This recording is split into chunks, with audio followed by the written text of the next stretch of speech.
Good evening, good afternoon, good morning as per the time you guys are watching the video. Guys, finally आपकी CMA foundation की exams खत्म हो गई. Lot of stress, lot of tension is come to an end. ठीक है. I hope and I know that आपके बहुत students ने मैसेज भी किया था कि एग्जाम्स तो बहुत बढ़िया गए सर, बहुत आसान थे, बहुत इजी थे. पेपर 1 और 2 तो क्या ही बताएं. ठीक है, एकदम बढ़िया गया. अभी बहुत से स्टूडेंट कैसे मैसेज आ रहा है कि sir please get us with the solutions. ठीक है, we have mark the MCQs. एक बार आप इसका सोल्यूशन बता दो, फिर हमको एकदम राहत हो जाएगी कि फाइनली हम लोग सीएमए इंटर में. नो डाउट लाइक आपको आप कई सारे सेमेंटर में हुई. ठीक है, so let's begin with the solution video. ठीक है, आ जाओ शुरुआत करते हैं. Today we going to see in this video about the economics का solutions. Okay, so let's begin with the first MCQ. ठीक है, पहला एमसीक्यू देखो उन्होंने पूछा क्या. ठीक है, ह्यूमन वांट्स आर. देखो आपको भी पता है like we being the humans. ठीक है, हमारी एक वांट्स खत्म होने के बाद दूसरी आती है, फिर सेकंड के बाद थर्ड, थर्ड के बाद fourth. So human wants are always going to be unlimited. So first MCQ बड़ा ही सिंपल, बड़ा ही आसान. That is human wants are unlimited. ठीक है सर, समझा. आगे बढ़ते हैं. If an economy is working at the point to the left of the PPC curve that indicates. अब देखो पीपीसी कर्व जो आपका बेसिकली होता है that is like for example यहाँ पे एकदम छोटा सा मैं बताता हूँ आपकी जो पीपीसी या फिर पीपीएफ जो इसको बोलते हैं प्रोडक्शन पॉसिबिलिटी फ्रंटियर और प्रोडक्शन पॉसिबिलिटी कर्व. ठीक है, example any point on PPC और any point on PPF curve वो क्या बताता है, ऑप्टिमम कॉम्बिनेशन और द बेस्ट कॉम्बिनेशन बताता है या फिर फुल एम्प्लॉयमेंट पॉइंट बताता है. ठीक है, and any point above is above or towards the right is not achievable point. ठीक है, is the point which is not achievable, only desirable but not achievable. ठीक है, and the point which is left hand side जो PPF curve के अंदर है left hand side पे वो achievable तो है but not like optimum point or not proper point or it is called as under employment point. ठीक है, तो यहाँ पे क्या बोला है, अगर PPF curve if an economy is working at the point left to the PPF curve मतलब लेफ्ट मतलब ये साइड में बताया, अगर कोई पॉइंट यहाँ पे लिया पीपीएफ कर्व पे तो क्या होगा, वो आपने प्रॉपर कैपेसिटी यूटिलाइज किया नहीं किया, आपने प्रॉपर कैपेसिटी यूटिलाइज नहीं किया, जिसको हम लोग कहेंगे अनएम्प्लॉयमेंट. पक्का समझा. चलो आगे बढ़ते हैं. Luxury goods of dash degree of elasticity. Luxury goods of definitely high degree of elasticity. ठीक है, हाई डिग्री ऑफ इलास्टिसिटी होता है लग्जरी गुड्स में. Okay, so let's start with the 54th MCQ. Moving ahead. ठीक है, which one of the following is not a factor in the market supply of the product. So कौन सा factor है इनमें से जो दिया है जो market supply like market supply of the product है ही नहीं. ठीक है, so price of related products definitely है, कॉस्ट ऑफ प्रोडक्शन ये भी है, market price of the product ये भी है. ठीक है, तो इसमें से कौन सा नहीं है, तो number of buyers would be your correct answer. तो option A would be the correct answer. Moving ahead. Dash is the functional relationship between physical input and physical output. ठीक है सर, मतलब फंक्शनल रिलेशन इनपुट और output के बीच में से following कौन दर्शाता है, फिर कौन बताता है. Let's get to the answers. Cost function no, production function okay, demand supply function no, input output function no. बहुत से स्टूडेंट कंफ्यूज होके इनपुट आउटपुट फंक्शन करके no. The correct answer between the like relationship between input and output is going to be production function. ठीक है, okay. Next let's move to the next. I hope अभी तक आप सबके answer सब ये तो करेक्ट ही गए होंगे. बढ़िया एमसीक्यू और बहुत इजी एमसीक्यूज थे. ठीक है, चलो आगे बढ़ते हैं अपन. Internal economies and diseconomies ड्यू टू, ये एक थोड़ा सा 5% ट्रिकी क्वेश्चन था. ठीक है, आज अपन इस क्वेश्चन को देखते हैं. ठीक है, internal economies and internal diseconomies किसकी वजह से sir, it internal economies and internal diseconomies occurs due to the firm's own action. ठीक है, it does not occurs due to the industry's action.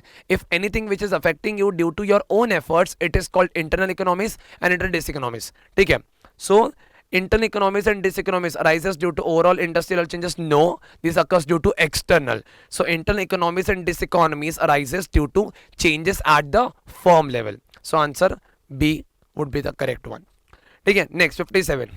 The labor surplus is the difference between the value of output and the value of material used. ठीक है, तो basically ये Karl Marx ने जो basically ये theory दिया था उसके बेसिस पे है कि जो लेबर सरप्लस किसके बीच में difference, value of output and value of material used. ठीक है, अगर उनका डिफरेंस निकाल दो कि जो भी बच जाएगा हो जाता है अपना labour surplus. Moving ahead. Which of the following is associated with the monopolistic competitive market. एकदम सिंपल बताएं, मोनोपोलिस्टिक कॉम्पिटिटिव मार्केट का इसमें से कौन सा फीचर है या फिर कौन सा aspect they have asked us. ठीक है, सिंगल बायर ये तो किसी का भी नहीं है भाई, सिंगल सेलर सुने जो कि मोनोपोली का होता है, सिंगल बायर किसी में होता ही नहीं है। ठीक है, होमोजेनस प्रोडक्ट है तो परफेक्ट कॉम्पिटिशन की बात हो रही है, product differentiation okay, few forms नहीं तो ओलिगोपोली का है। तो मोनोपोलिस्टिक कॉम्पिटिटिव मार्केट पूछा है तो correct answer would B product differentiation. Very easy sir.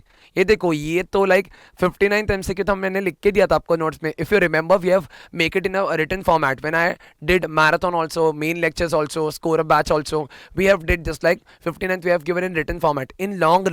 In long run, a perfect competition firm or a firm working under perfect competition can earn only and only normal profit. So in long run, firm in perfect competition can earn normal profit only. Moving ahead.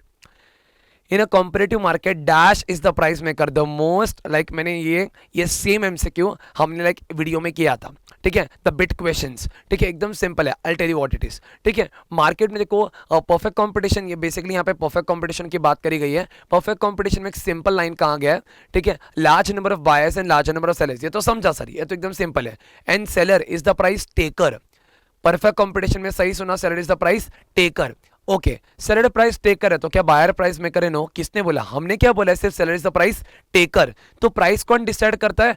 The price is being decided by the industry. How industry sir? See, large number of buyers है और large number of sellers है, तो एक buyer के price change करने से या फिर कम प्राइस पे कोई कमोडिटी मांगने की वजह से पूरा मार्केट उसको वो कमोडिटी के ऊपर डील नहीं करेगा। ठीक है, a one person's influence will not be occurred in the total market supply.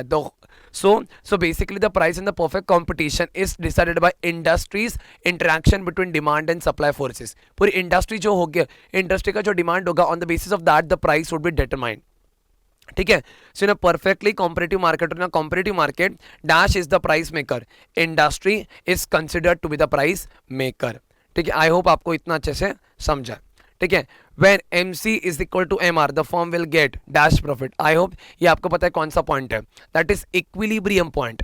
Equilibrium point का there is two condition and equilibrium point is also called as a profit maximization point. ठीक है, where MR is equal to MC and MC cuts MR from below. These are the two basic conditions for the purpose of determining the equilibrium position or equilibrium point. And equilibrium point is also considered to be profit maximization point. So when MC is equal to MR, the firm will get maximum profit. Okay, the firm will get maximum profit. Moving ahead, the demand curve of the monopoly firm is the demand curve is also called as average revenue curve. So basically the demand curve of the monopoly firm is same as its average revenue curve. Okay, moving ahead. Price rigidity is the feature of which market? So price rigidity is the feature of oligopoly market. Very simple. It was very simple MCQ. ठीक है, आगे बढ़ेंगे। ये देखो the MCQ number 62 MCQ and 64th MCQ। ठीक है, ये एकदम सिमिलर थे अगर आप देखोगे ध्यान से तो। AR curve is also known as demand curve. AR curve is also known as demand curve. देखो कितना easy पेपर था। ठीक है, moving ahead. Price discrimination is possible in dash market only. कौन से मार्केट में प्राइस डिस्क्रिमिनेशन है? Perfect में नहीं, उसमें तो सिंगल प्राइस होती है। ठीक है, डुओपोली में नहीं, मोनोपोली में yes. Price discrimination is possible in monopoly market only. Now what do you mean by price discrimination? Price discrimination मतलब एक product, a single product is being sold by a seller at different price to different customer. हर customer से भैया हम अलग अलग price charge करते हैं, इसको कहते हैं price discrimination. Moving ahead, the demand for monopoly product is dash elastic. ये थोड़ा सा बहुत से स्टूडेंट लोग का ये गलत जा सकता है, like there is nothing to go wrong in it, but ये एकदम थोड़ा सा इजीली ट्रिकी क्वेश्चन है। हाँ, इजीली ट्रिकी क्वेश्चन है। ठीक है, आ जाओ अच्छे से करते हैं इसको। ठीक है, the demand for monopoly product is, अब मुझे बताओ गाइस, मोनोपोलिस्ट एक सिंगल सेलर होता है। ठीक है, अगर वो प्राइस बढ़ा भी दे तो हमारे पास कोई ऑप्शन नहीं कि हम लोग अलग सेलर के पास जाके उस कमोडिटी को परचेस करें। Sir why do not we have option? Because there is only one seller in the market for that commodity, that is the only reason we call him monopolist. ठीक है, so even if the monopolist raises price, we have left with no option, will have to demand the same commodity from the same person even if he raises the price. तो हमारे पास change करने, we can not change it, अपना demand उतना ही रहेगा। ठीक है कि नहीं? So the demand for monopoly product is dash elastic, that is less elastic. Even if the price changes, I will continue to demand the same commodity. in the same quantity as well. So it is less elastic or inelastic also, we could have said it. आ जाओ, in short run, ठीक है, if the price is above average total cost in a monopolistic competitive market the firm makes, ठीक है, एकदम ध्यान से सुनना. अब कैसे होता है ना गाइस, अब मुझे क्वेश्चन का आंसर दो, ठीक है. बेसिकली शॉर्ट रन में देखो आप सबको ना सुपरनॉर्मल प्रॉफिट हो सकता है. अब ये सुपरनॉर्मल प्रॉफिट तो कहा गया, कैसे सर बता दो. ठीक है, प्राइस मतलब क्या, customer pays the price, we customer pays the price, but the same price is being received in the form of revenue by the seller. आपके लिए वो खर्चा है भैया, और वही सेम चीज, the same amount is being in the form of revenue for the seller. ठीक है, तो सेलर को जो पैसा आ रहा है, अगर उसने प्राइस समझो फॉर एग्जांपल उसने 50 रुपये रखा है, और सेम प्रोडक्ट प्राइस उसने क्या रखा है 50 रुपये, और सेम प्रोडक्ट बनाता है 20 में, तो उसका 30 रुपीज़ का क्या हो गया, प्रॉफिट हो गया. 30 का क्या हो गया, प्रॉफिट हो गया. अब मोनोपोलिस्टिक कंपटीशन है जिसके अंदर free entry and free exit है. ठीक है, करेक्ट, उसके अंदर एक असम्पशन है और एक फीचर है that is called as free entry and free exit. It means that if there is a hope of profit, firm will enter into the market. For example अगर समझो आप कोई बिजनेस कर रहे हो, आपके फ्रेंड ने देखा भाई ये बिजनेस में बहुत पैसा कमा रहा है, तो एंट्री रेस्ट्रिक्शंस नहीं है, वो भी आके आपके साथ लाइक वो उसने भी सेम बिजनेस स्टार्ट किया, मतलब if there is a hope of profit you will enter into the business, and if there is a possibility of loss you will exit from the business. समझा कि नहीं समझा? So same चीज यहाँ पे sir, एक तो पहली बात ये समझा कि प्रॉफिट हो चुका है, okay, and new firms join in the market. Yes, so answer C would be the correct one. Moving ahead, which of the following affects the demand for money? So demand for money is affected by the rate of interest as well as real income, both. Rate of interest plus real income दोनों को affect करते हैं demand for money को. ठीक है, आ जाओ, both A and सी. ठीक है, जैसे एक एग्जांपल, तो for example you guys are earning, आपके पास पहले फॉर एग्जांपल आपकी सैलरी 2000 रुपीज़ पर मंथ थी, अब आपकी सैलरी हो गई 2 करोड़ पर मंथ. सर इतना इतना अगर सैलरी हाइक आ जाए तो मजा ही आ जाए. हाँ आ जाएगा सीए में बन जाओ. ठीक है, अगर for example you guys are earning approximately समझो फॉर एग्जांपल आप 20,000 कमा रहे थे, अभी आपकी सैलरी 20 लाख पर मंथ हो गई, 20,000 से 20 लाख हो गई, तो आपके रियल इनकम में ग्रोथ हो गई, तो आपका डिमांड फॉर मनी चेंज होगा.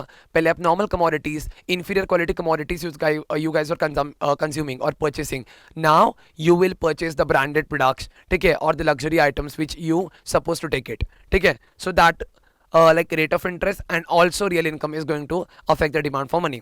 Moving ahead, optional money. See, optional money is basically called as bills of exchange. These are the kind of the money which are optional money and these are not a legal tender money. तो इसको legal tender money नहीं कहा जाता है. Like for example आपका 10 रुपये का coin, 20 रुपये का कॉइन, लाइक फिर 10 रुपये की नोट, 20 रुपये की नोट, 500 रुपये की note, these are basically called as a legal tender of money because which are being issued by the Reserve Bank of India and Government of India respectively, because Government of India issues coins, right, and the currency notes are being issued by the RBI. So these are the money, like the notes and currency notes and coins are called as a legal tender money and other are not so called as legal tender money. So optional money is non-legal tender money. Moving ahead. Okay sir, समझा. The Exim Bank of India is only owned by, ये एकदम statistical question था.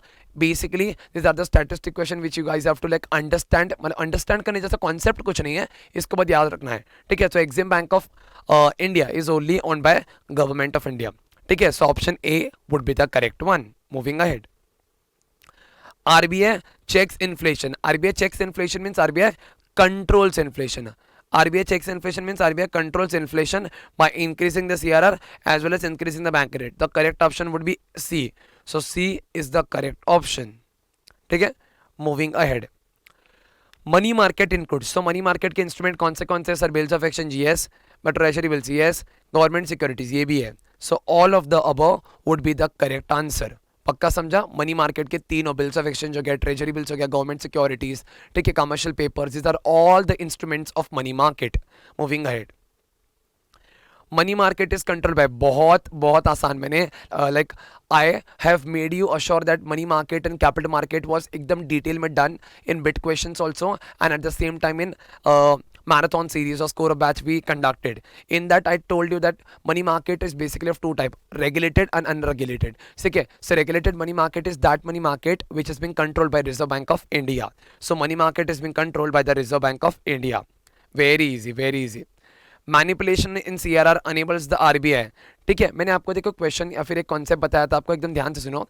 RBI controls the credit and commercial bank creates the credit. ठीक है, तो manipulation means changes in CRR enables the RBI to influence the lending ability of commercial bank. So 74th MCQ का the correct answer would be option D. ठीक है, moving ahead. I hope आपके सारे MCQ correct जाने चाहिए, अगर एक आध गलत जाता है तो भी it's okay, now the exams are done right, but I am assured like आप सबके एग्जाम्स में एमसीक्यू सारे बढ़िया ही गए होंगे, सही ही गए होंगे। ठीक है, next, the ICICI is a dash sector bank. ये तो बहुत सिंपल है, it is a private sector bank. Okay, so let's move to 77th MCQ. ठीक है, अब देखो इसमें क्या बोला है, special drawing right, special drawing right is the special currency issued by International Monetary Fund. ठीक है, आईएमएफ एक बेसिकली इंटरनेशनल अथॉरिटी है जो special drawing right issue currency करते हैं। ठीक है, this are the special form of currency which is being created by an international body that is called as an IMF. ठीक है, so moving ahead, so IMF would be the correct option. ठीक है, moving ahead. The macro business environment does not include. Macro business environment में से like macro business environment में following में से कौन सा इंक्लूड नहीं होता है। ठीक है, विच डज नॉट इंक्लूड। ठीक है, so technological environment obviously it is a macro environment, global environment ये भी मैक्रो वाला है, इकोनॉमिक एनवायरनमेंट ये भी मैक्रो वाला है, marketing intermediates no it is the micro environment, और internal factor I will tell you why. The reason being marketing agencies अपने हाथ में होता है, हम हमारे प्रोडक्ट को किस प्रकार डील करते हैं, किस प्रकार मार्केट करते हैं, this is what is not from an external macro factor, it is in with in our control. Moving ahead, the term PESTEL does not include. PESTEL के अक्रॉनिम में कौन सा आता नहीं है। ठीक है, okay, so the first one is only the answer employment factors, but हम लोग सारे ऑप्शंस को पढ़ेंगे एक बार। लीगल फैक्टर्स ये तो आते ही है, सोशल कल्चरल फैक्टर्स ये भी आते हैं, political factors this also comes, so only A, the A would be the correct option that with employment factors. Okay, एकदम सिंपल स्वॉट analysis that is strength, weakness, opportunities and threats. ठीक है, सो strength yes, सो स्वॉट में कौन सा include नहीं होता है। ओके सर, स्ट्रेंथ इंक्लूड होते हैं, वर्कर्स नहीं इंक्लूड होते, वीकनेस आता है। ठीक है, opportunities and threats. Okay, so the correct option would be B. अच्छा, we have left 75th। Okay, इसको भी एक बार कर लेते हैं। The IDA is affiliated to, the IDA is affiliated to World Bank. ठीक है, the IDA is affiliated to World Bank. Moving ahead, अभी 81 एमसीक्यू। ठीक है, ये तो बहुत सिंपल एमसीक्यू है, हमने ये बिजनेस कम्युनिकेशन में भी चैप्टर किया था, वकाफू या फिर वसाफू पीपल कॉल इट एज। ठीक है, सो इसका अक्रॉनिम आपको पूछ लिया था। ठीक है, dash is not a dimension of the वकाफू वर्ल्ड और वसाफू वर्ल्ड, सो वोलाटिलिटी तो फर्स्ट ही है, अनसर्टनिटी दिस ऑल्सो कम्स।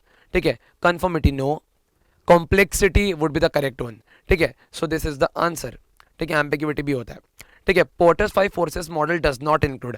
अगर आपने लाइक पेपर को पूरा अच्छे से देखा होगा तो बहुत नेगेटिव एस्पेक्ट पूछा है, does not include, which is not included, which is incorrect. देखो यहाँ पे डज नॉट इंक्लूड ये वाली सारी चीजें बहुत पूछी है। देखो यहाँ पे भी which is not a dimension, so the whole paper like mostly the MCQs are from negative perspective. ठीक है, आगे बढ़ते हैं। ठीक है, so the Porter's 5 forces model does not include bargaining power of buyers, ये तो होता है। ठीक है, न्यू एंट्रेंट्स ये भी होते हैं, competitors, bargaining power of suppliers ये भी होता है sir, bargaining power of workers this does not comes under the Porter's 5 forces और generic Porter's 5 forces, so the D would be the correct option. Moving ahead, the internal business environment does not include. Internal business environment में क्या क्या नहीं आता है, आ जाओ देखते हैं। सर कैपिटल स्ट्रक्चर ये तो आता है, बिजनेस की फिलोसफी डेफिनेटली आता है, management structure this also comes, role of competitor this does not comes into the internal factors, competitors are considered to be an external factor to the business, getting it or not? Okay, so the A would be the correct option। 84 economic environment includes. अब economic environment में क्या क्या आता है, money तो आएगा ही, labour factors also comes, availability of raw material, all of the above is the correct answer. Which of the following institutions has been pivotal to the emergence of the digital payment economic ecosystems in India? हाँ, this is the MCQ which you guys might like hamper।